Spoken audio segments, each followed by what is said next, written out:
Aujourd'hui, je vais vous parler d'un sujet très très intéressant, la vue. Vous croyez que la vue, c'est pour tout le monde, on voit la même chose. Comme moi, je croyais petite que nos yeux, c'était deux fenêtres ouvertes sur la réalité. Ben non, hein. On sait maintenant que la vue, c'est un cinéma et que notre cerveau produit des images. Mais comment notre cerveau construit notre réalité? Avec l'éducation. Et dans l'éducation que nous avons reçue, eh bien, pour adhérer tous ensemble aux mêmes valeurs, à la même image, à ces mêmes croyances, on est coupé du corps. Parce que le corps pourrait empêcher d'adhérer à une réalité commune. Une fois qu'on a coupé le corps, qu'on l'a bien verrouillé, alors on rentre dans des systèmes de croyances et de valeurs. Et on découvre que, par exemple, fort longtemps, et c'était Justinien qui avait découvert la force de la religion, eh bien, avec la religion, dans les villages et partout, tout le monde était gardien de la réalité de l'autre. Et comment on fait pour être gardien de la réalité de l'autre? C'est ça la question. Eh bien, c'est simple. Pour pouvoir adhérer à un schéma, il faut que vous coupiez votre nature profonde. Alors, supposons que la loi de on ne divorce pas, hein, on ne peut pas quitter son mari dans des religions, c'est interdit, c'est péché. Ok? Et puis que vous sentez que l'histoire est finie et que vous êtes attiré par quelqu'un d'autre. C'est péché. Si votre éducation a bien été faite, ça touche la porte que vous avez fermée, qui est la porte de l'honnêteté des sentiments, et pas la fidélité à la loi. Donc là, vous êtes obligé de la fermer. Et vous résistez à votre désir d'aller ailleurs. Je peux vous dire que s'il y a une autre personne autour de vous qui est dans la même situation, mais qui a moins bien fermé sa porte du cœur, eh bien, vous le savez tout de suite. Et vous pourriez la dénoncer tout de suite. Vous savez que c'est une femme légère. Vous allez être méchant avec parce que vous êtes les gardiens de la loi. Notre vue est une vue qui est faite avec la loi. Vous allez me dire, ah, c'est pas vrai. Mais si.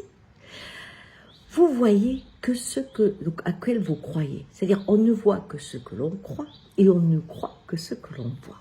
C'est ce cercle infernal. Quand je pense que Pierre est à Albi, si je suis à Paris en train de promener et qu'il arrive devant moi, il y a des grandes chances que je ne le vois pas. Et qu'il me tape et qu'il me dit « Hé, oh, je suis là !» Tu dis « Mais non, tu es à Albi !» Voilà. Vous connaissez aussi ces objets qui sont devant vos yeux et que vous cherchez partout. Parce qu'ils ne devraient pas être là. Donc, vous ne les voyez pas. Vous connaissez aussi ces routes qui, pendant les vacances, se sont transformées et que vous pourriez rentrer dans un rond-point qui a été fait parce que normalement, c'est droit. Vous ne le voyez pas. Et vous vous rendrez compte que vos croyances sont ce qui vous permet de voir. Alors, à l'époque, dans les villages, l'essentiel, avant même la démocratie, il y avait la loi de la royauté, il y avait la loi de Dieu. Et donc, on avait le petit livre qui donnait le code de la pensée, le code du comportement, même le code de la nourriture et même le code sexuel. Tout était écrit. Eh bien, dans ces livres religieux, ils dictaient votre réalité. Et plus vous vous fermez, plus vous étiez capable de vivre cette réalité, même avec douleur, plus vous êtes capable de détecter ceux qui risquent de la trahir. Et donc, comme vous en êtes les gardiens, vous les dénoncez. C'est pour ça que vivre dans le village était des fois compliqué, parce qu'on avait l'impression que tout le monde vous observait. Et d'aller à la ville, c'était découvrir un peu cette indifférence qui donnait le goût de la liberté. Et quand la société a changé, qu'on a passé 68, avec il interdit d'interdire, avec cette possibilité d'être multiple, avec cette démocratie qui était en pleine vie, eh bien on pensait que le regard avait changé, que le filtre de notre réalité se modifiait. Sauf que oui, il s'est modifié autrement. On a vu les gens à travers l'argent. Si j'ai tel et tel code vestimentaire ou de bijoux, ou d'attitude ou de voiture, ça veut dire que je suis riche, pas riche, pauvre. Ça veut dire que j'ai réussi, pas réussi, que je suis intelligent, pas intelligent. Il y avait les codes qui sont passés dans un système de paraître qui déterminait le rapport de je peux être avec toi ou pas être avec toi. D'accord? Où j'ai évolué ou pas évolué. Donc, ça a été un autre filtre. Et ça a été le filtre de la consommation. Celui qui pouvait consommer beaucoup était celui qui avait beaucoup réussi. Donc, qui était très intelligent. Ok?